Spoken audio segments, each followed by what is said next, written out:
Hi, everyone. I'll go ahead and get started. I am Cindy Stevens. I teach at Wentworth Institute of Technology, which is in Boston, Mass. And for years and years and years, the ABLE conference was there because Trent Babson, our original founder, he lived right up there in Rhode Island. So he would always travel to Boston from Rhode Island.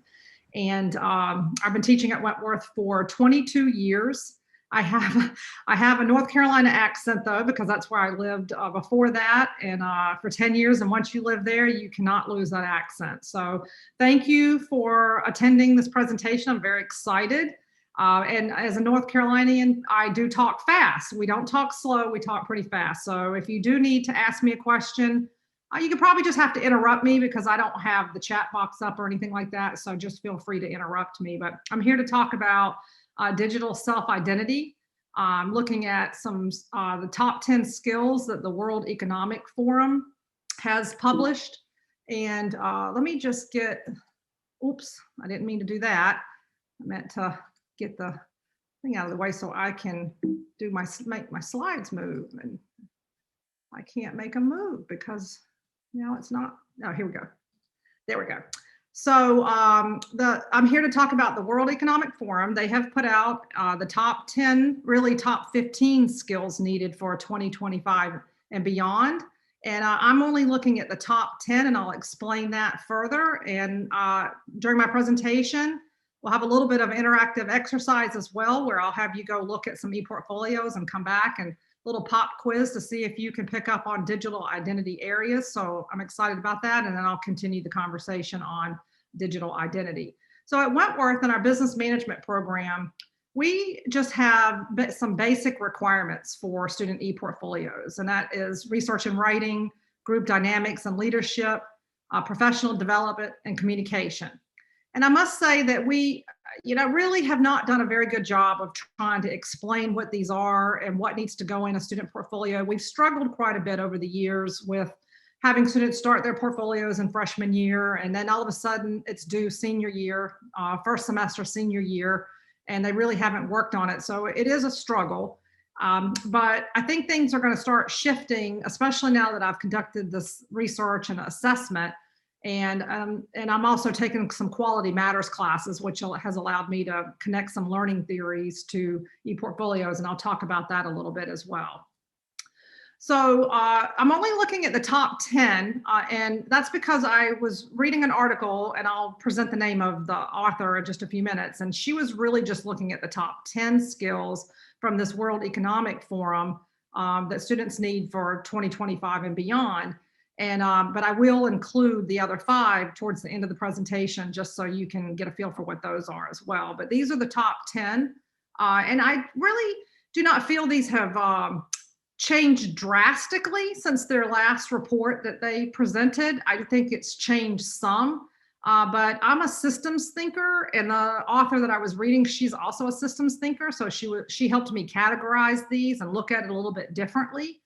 So a couple of them, analytical thinking, we're used to seeing that as skills needed for students that are graduating with their degrees, complex problem solving, some resilience, stress tolerance, problem solving. Then this list is all available on my PowerPoint slides, or also you can just Google World Economic Forum and this will pop up. But this is the top 10. Now, Kate Whiting, she published an article and reviewing these skills that are needed for students when they're graduating, but she categorized them into 4 areas to sort of narrow it down and put it into more of a systems thinking manner. That's problem solving, self-management, technology use and development, and working with people. And I will note the 5 top skills that are not really being presented heavily here do fall into these areas as well. So when you categorize these, like I said, I'm a systems thinker, so I have to create a matrix for everything. I also teach project management, so I have to have documentation and organization. So when you categorize all these and you look at the top 10 skills from the World Economic Forum, and the way that she categorized them into these 4 areas, problem solving, self-management, working with people, and technology use and development, you can see where the skill from the World Economic Forum lands according to her category. And most of them, many of them land in the problem solving area, which was the first thing that, struck me when I was reading her article and doing a little more digging on this.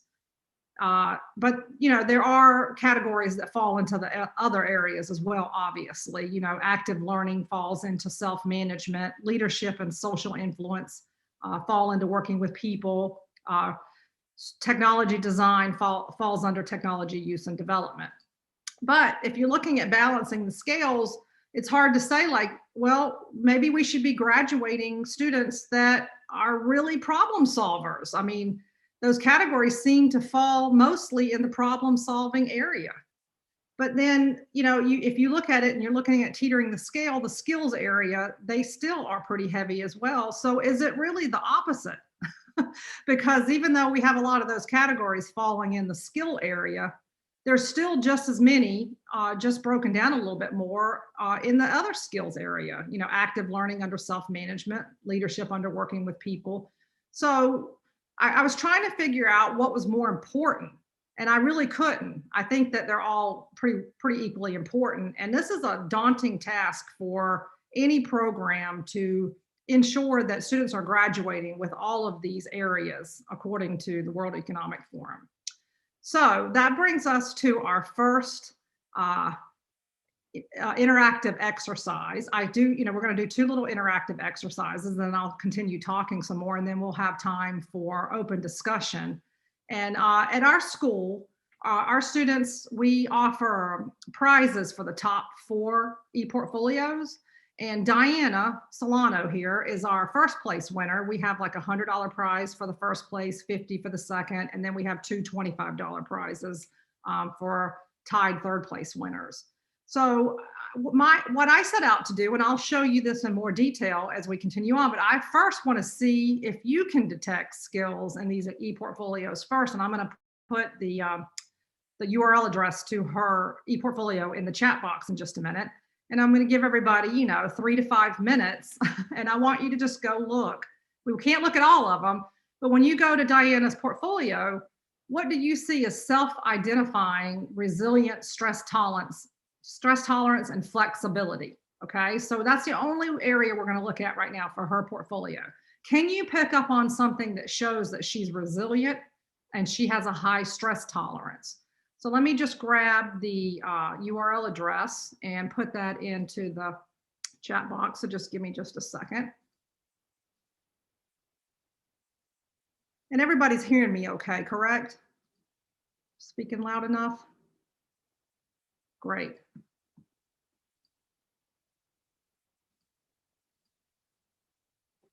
So I just put her URL address. Hopefully that goes through okay. It looks like it picked up the bullet. You might have to copy and paste it.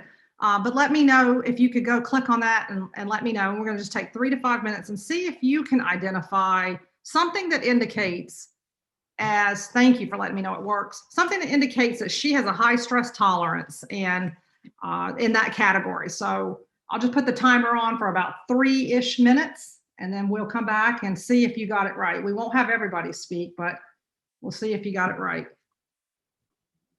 Okay, if everybody just wants to come back around, I'll show you what I think indicates to me. I identify resilience and stress tolerance, and we'll see if several of you've got that. We'll have a quick conversation about it, and then we'll move on.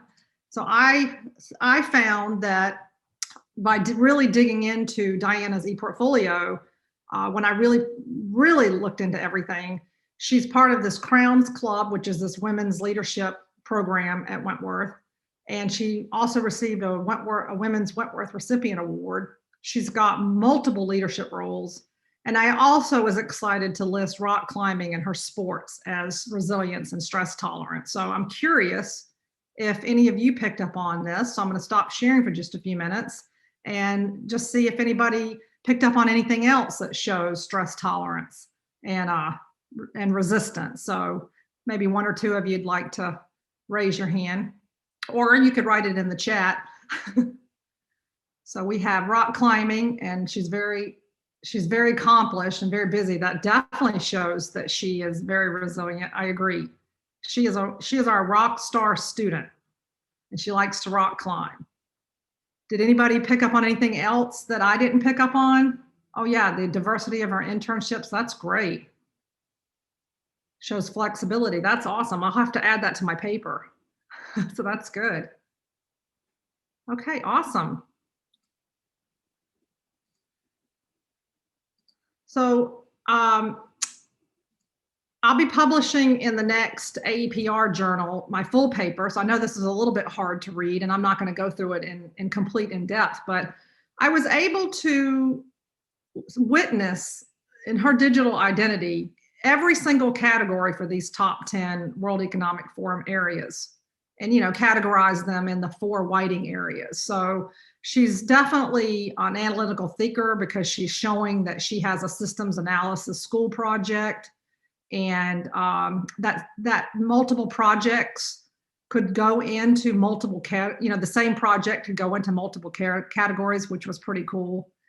She has a lot working with people, which I think once she is able to read my report and look at how I've placed this in a matrix, that will allow her to think about the types of jobs that she might want to go after where she's not in an isolated area, you know, and then of course, all the resilience and, you know, and flexibility is there, and then reasoning and problem solving is there. So it's pretty exciting to be able to categorize all of this and lay it out for students.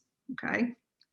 And then now we are going to look at the second place winner, Justin Trudeau. And I would like to see, I'm going to give you about 3 minutes to see if you could pick up on leadership or social influence skills. So just leadership and social influence skills. So let me copy and paste his URL address into the chat box.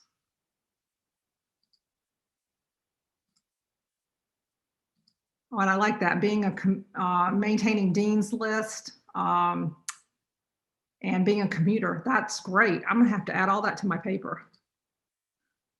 Okay, there's Justin's URL. So I'm going to start the clock. I know it's a little weird when we're quiet and silent. I don't want to throw you into breakout rooms because that would be a lot of people going to the breakout rooms, but just go ahead and look for those areas for Justin.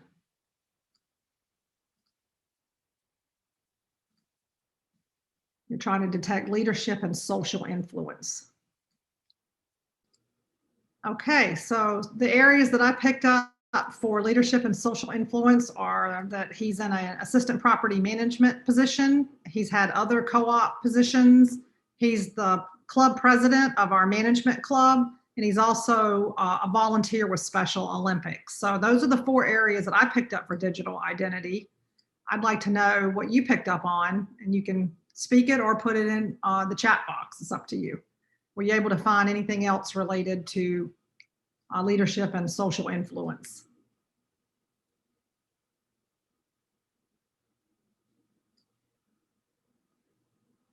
Yep, he's got leadership as a future goal, which is great. That's awesome. I didn't even pick up on that. So that's good.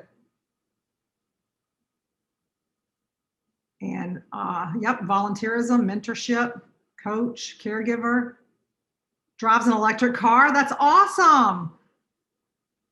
His goal is to get an MBA. He's involved with a lot of volunteer work. Excellence at work. That's great. Those are all great. So there's multiple areas that you can pick up for your digital identity in those categories. And then let me share my screen again.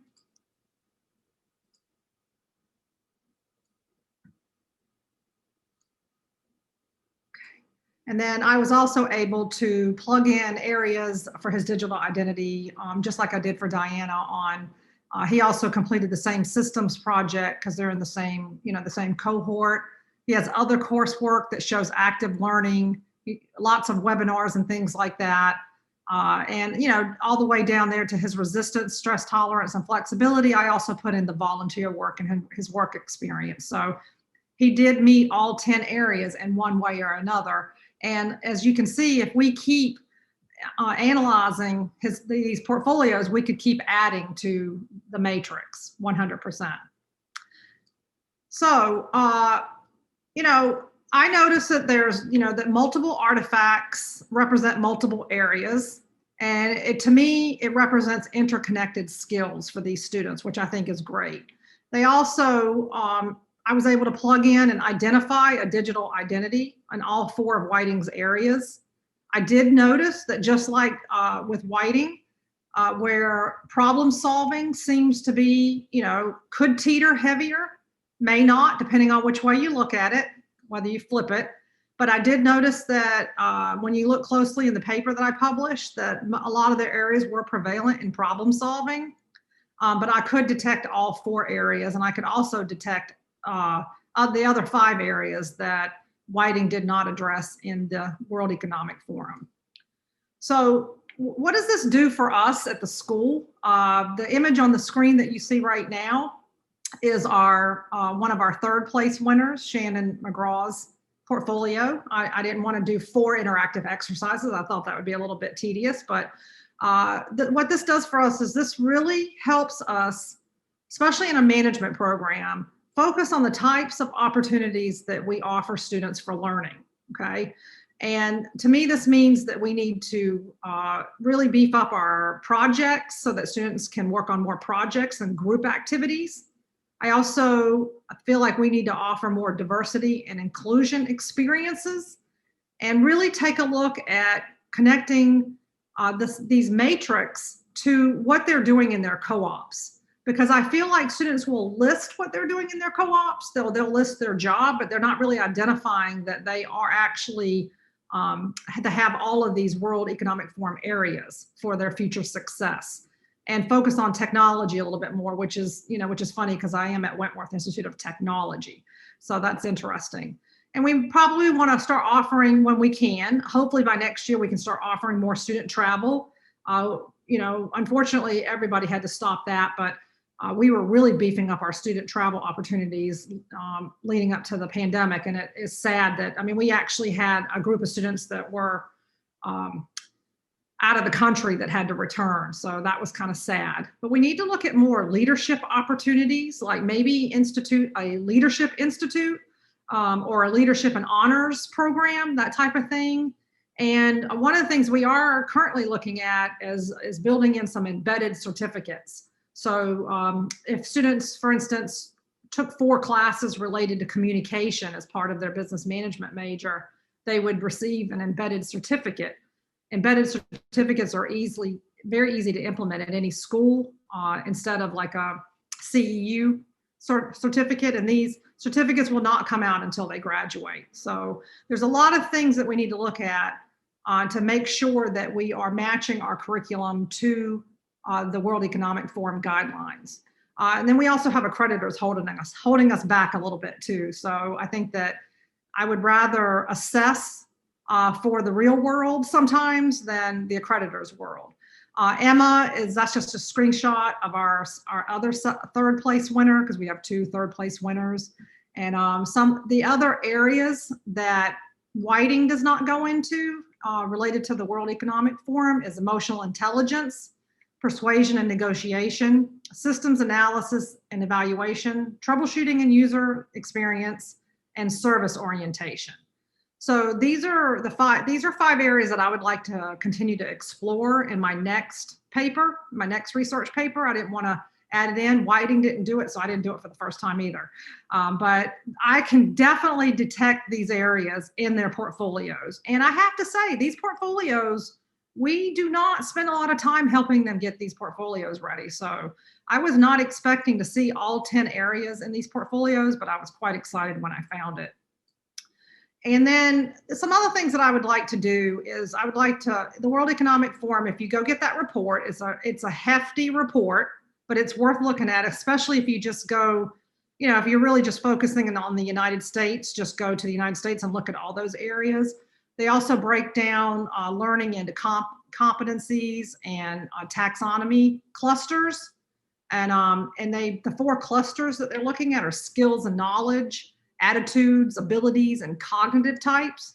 So this would be another research study that I would like to continue on, part 1, 2, and 3. Can I detect what can I detect in an e-portfolio? Can I detect an attitude in an e-portfolio?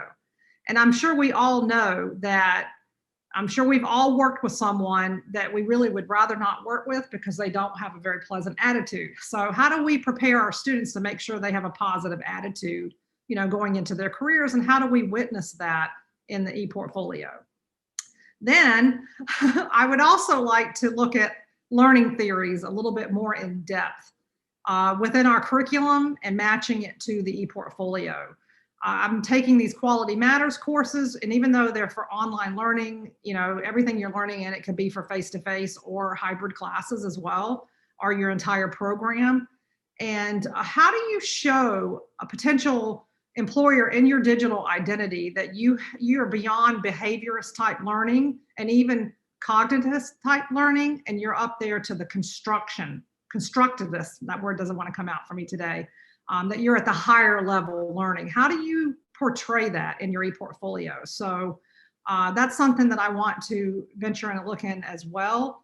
And then I think that within our program, I would like to recreate our guidelines and requirements for our students and build in a rubric, and maybe even utilize this matrix to help them understand how they're building their e-portfolio and how it looks from their digital identity. So, my goodness, I talk very fast. That leaves us time to have an open discussion. And you never know how fast or how slow these things are going to go, but there's my email address right there as well if you want to ask me questions or provide comments, after the presentation. But I will stop sharing my screen and come back into the session, and let's just open it up for questions and comments and advice and suggestions as well. So we also had some more comments like being hired at a place he interned shows excellent skills. I can share the matrix with you later, most definitely, 100%. Just email me. And yeah, so questions, comments, suggestions. Let's have an open dialogue about the World Economic Forum. Have they hit the nail on the head with the top 10 or top 15? That would be, I guess, the first question you would think that employers would want to see for the 2025 and beyond.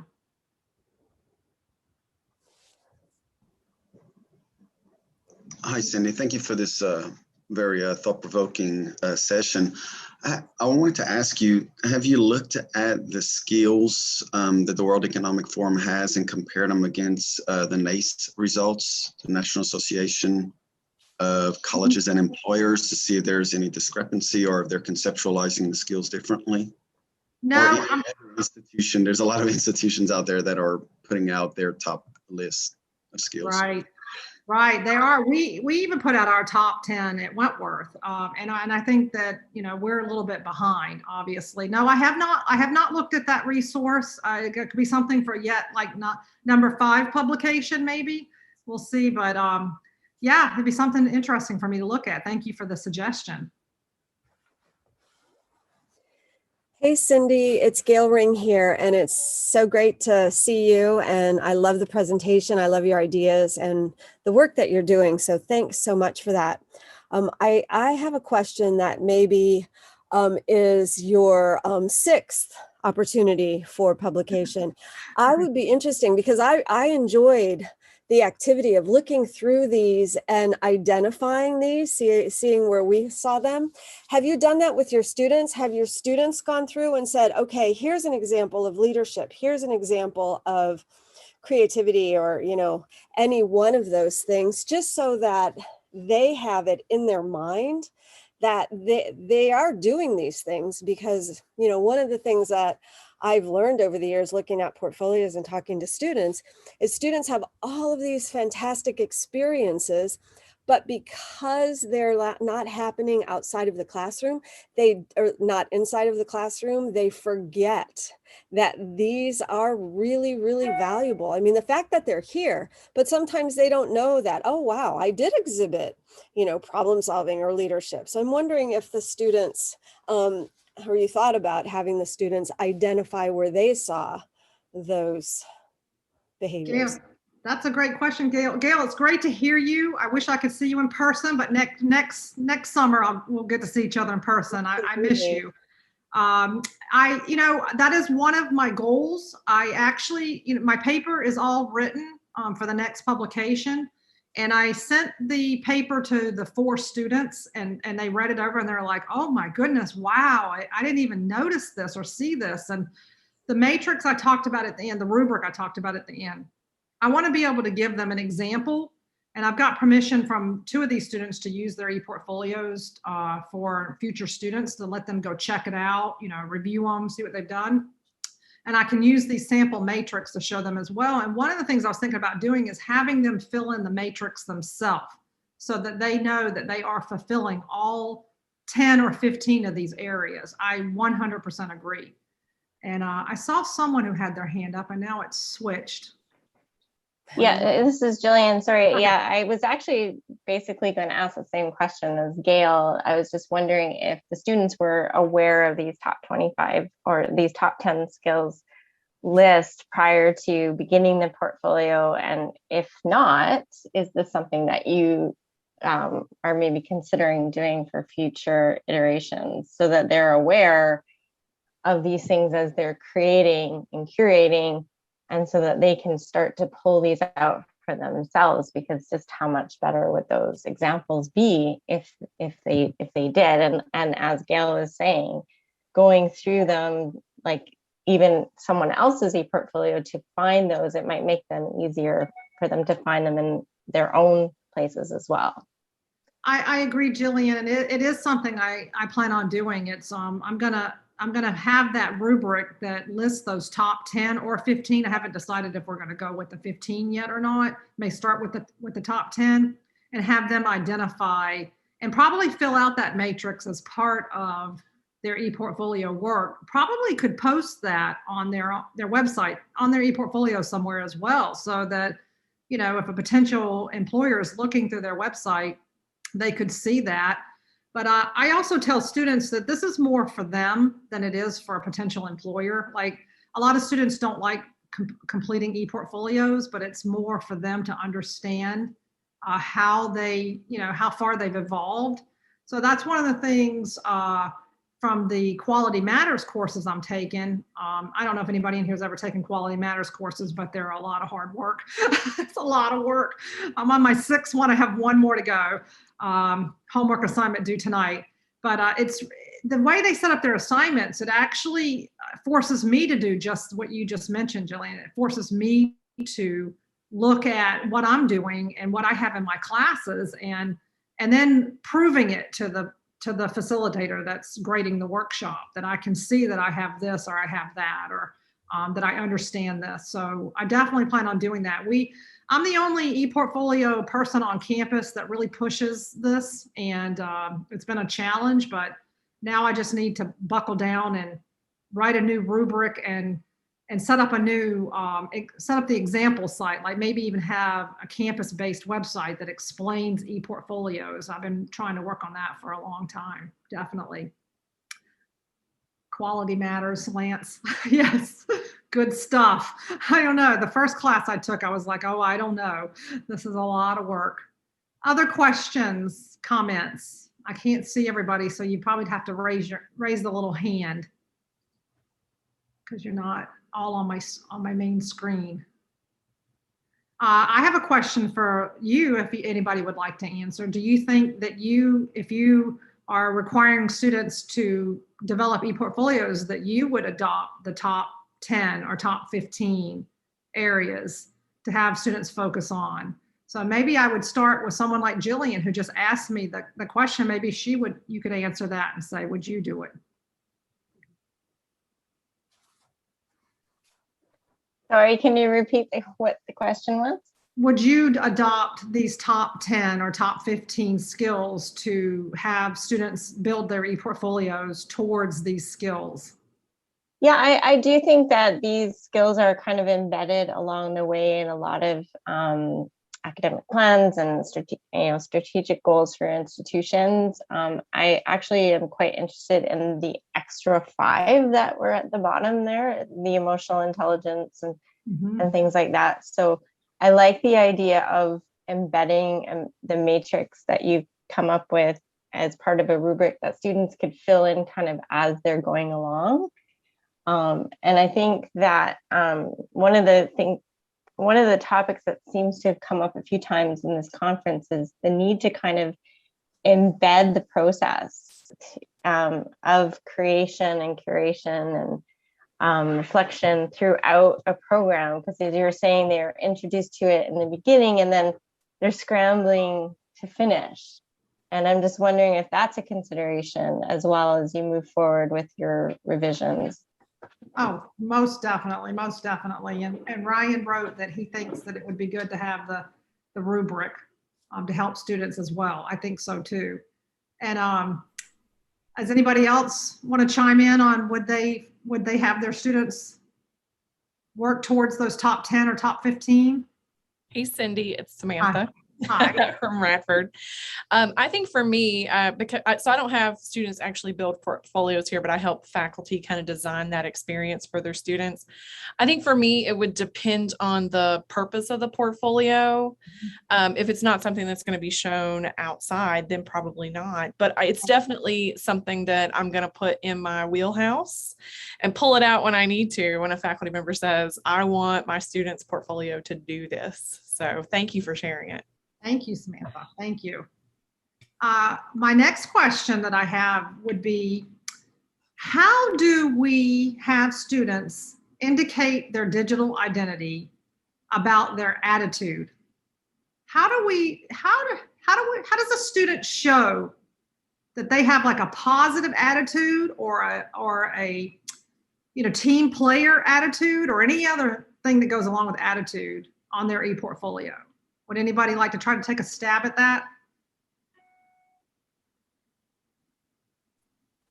Do you think that that would be evident in, even just mission statements or reflections or things? I mean, just the way they write could communicate that enthusiasm, perhaps. I mean, that's my knee-jerk reaction.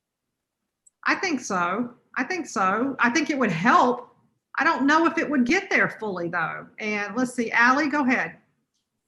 The first thing that comes to mind for me, and I don't know if it gets exactly at it, but I think it would add a different layer and get to know the student in a different way, would be to have a short video of the student introducing themselves. I remember reading a paper, and it was a long time ago, but it was from a Bachelor of Education program where students were creating teaching portfolios, and an employer had described that video as almost a preliminary interview, where they were getting a sense of who that student was or who that applicant was through that video.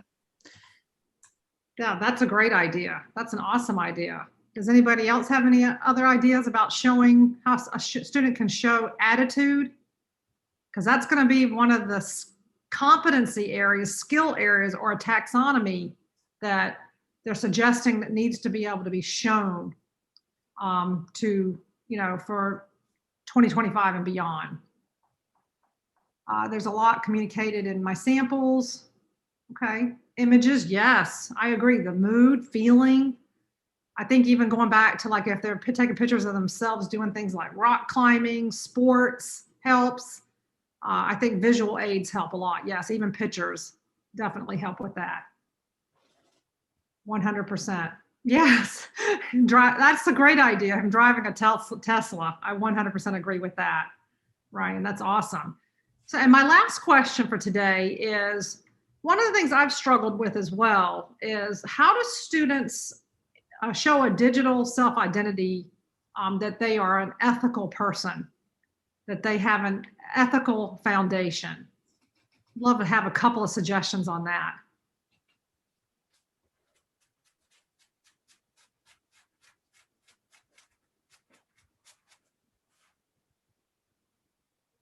Do I have to call on you like your students? Driving a Tesla, yes, very good. I like that.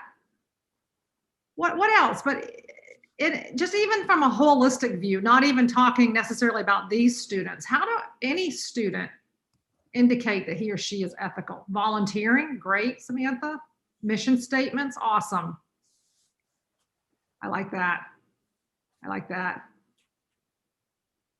A reflection on ethics, that's great. Yep. And I also feel like when they're talking about their future goals, a value statement's great, Carly. I like that.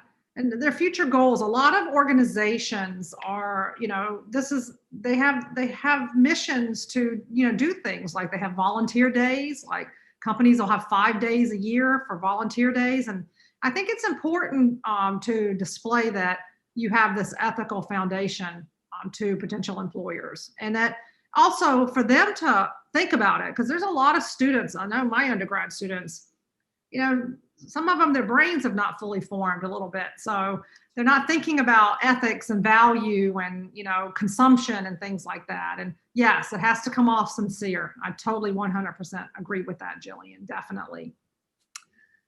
Well, I mean, we're wrapping up a little bit early. I assume we could just stop recording. If anybody wants to chat for just a few minutes. I talk very fast. I always do this whenever I present at a conference, but you'll have some things, you can take this 20 minutes to get some work accomplished, or 15 minutes to get some work accomplished if you can. But I really appreciate you all being here, and all this advice and all these suggestions I think are great. And if you want to stick around and ask me any questions, that's great. If not, I guess I'll see you at another session. And Lance, that was awesome. Yes, thank you.